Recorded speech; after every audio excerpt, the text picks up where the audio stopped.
video. Today we're working on the Faux Candy Corn Candle, and that's a lot of fun to say. You should see all the bloopers we have today. This is a great Halloween decoration, but also a great fall decoration, so think about using it for fall and Thanksgiving as well.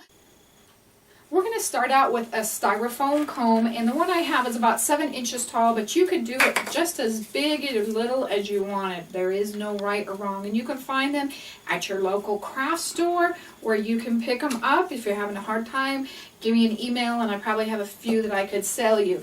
We're going to start by base coating the cone with just one layer of pumpkin acrylic paint. Just paint that. It's going to take it a little bit to dry because it is on the styrofoam, and then once that's nice and dry, we're going to get started. I'm going to be using Brock's candy corn. And I did stick with the name brand because I did try picking up the off-brand at one of the dollar stores, and it was secondhand, so they weren't as nice. So you got to eat a lot of them, which was good, but there wasn't a lot of whole ones that I wanted, so that's kind of important for me. Now on the bottom rows, it doesn't matter if the white tip of the candy corn is on there or not, because we're going to be using that up. There's a great one that we get to use. And I'm also going to be using my Mod Podge pad, and if you haven't got one of these are great. You let your glue gun drip on it, you just wipe the glue off, and away you go, so there's never a glue buildup, and then you'll really want one of these in your craft room. We are going to be using our glue gun, but we're going to be using our low temp setting.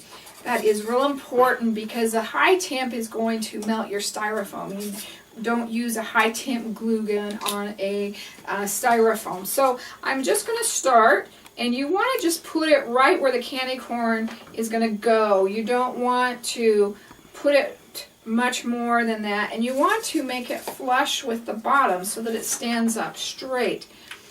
And we're just going to do one row of glue down the middle and put our candy corn on. And you want those pretty close to one another, but you don't want the glue showing through. And we're just going to do the row all the way around. And I'm going to do one row, and then I'm going to have you meet me back on the row above it, and we'll talk about that for a second.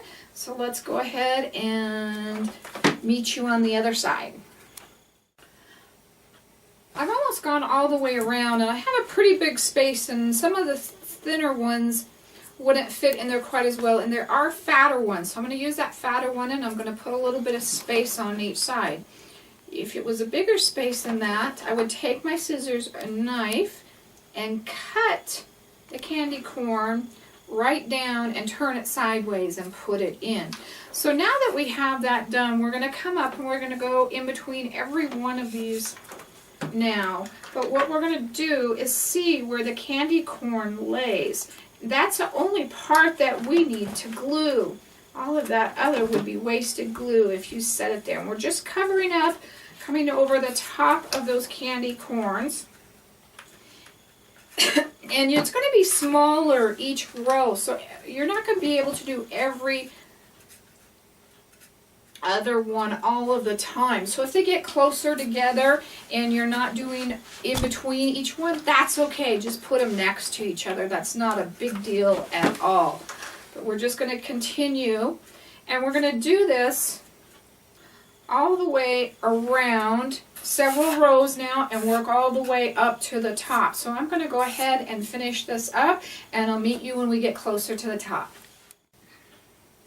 I ran into an area that is going to be too big for one candy corn and too big of a hole, so I am going to fill that up with half a candy corn. So I wanted to kind of show you how I do that. And I usually try to position that on my back so that I always have one side that's good. And I'm simply going to take my candy corn, and I'm going to try to cut it without it breaking. Usually one side breaks and one side stays okay. The white broke on that, but I'm still going to go ahead and use that.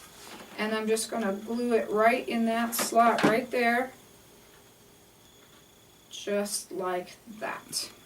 And then we're going to go ahead and go on up. Another thing I wanted to talk to you about is the tails when I've got a bunch of tails on that and I haven't sat down and picked them up, but when you're doing a hot glue, if you pull it out this way, you won't pull it back into the ones you've already done. So think about pulling your glue gun that way, and that will keep the tails out of the rest of the candy corn. And it only takes 1 sack of candy corn. It shouldn't take any more than that. You should be able to complete that with just 1 bag of the candy corn. So I'm almost there, so we'll go ahead and meet you up at the top. As you can see, my top turned out really perfect. If you were getting to your last row and you set it on and you still had just a little bit, not enough for another candy cane, I keep doing that tonight, candy corn row, go ahead and take a serrated knife and just cut off the top of that tree and then put on that last layer. And this doesn't have to be a candle. I was thinking about getting some skeleton heads. I almost had them the other day, little tiny heads you could put on top and just kind of make them a skeleton tree or something like that. So it doesn't have to be just a candle. So, but what I'm going to do, I'm going to poke a hole and I'm going to put my wick in for the candle. I'm going to turn my heat up and get a little bit here. And just set that wick in. We need to cut that down.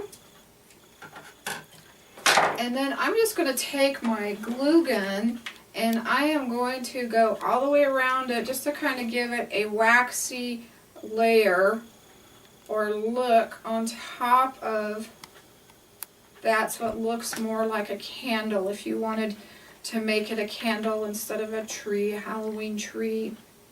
Now it should go without saying, but let's say it, don't burn this, it's not a real candle. It is for decoration only. And then once you get done with it, go ahead and spray varnish it, and it'll help keep little boogers out of it for next year, so you can use it again. And if you happen to knock any of the candy corn off while you're working on it, just simply glue them right back on. And that's what makes it look like a candle. On this one, I found a little tea light plate, and I just set it on there. You can do it by itself.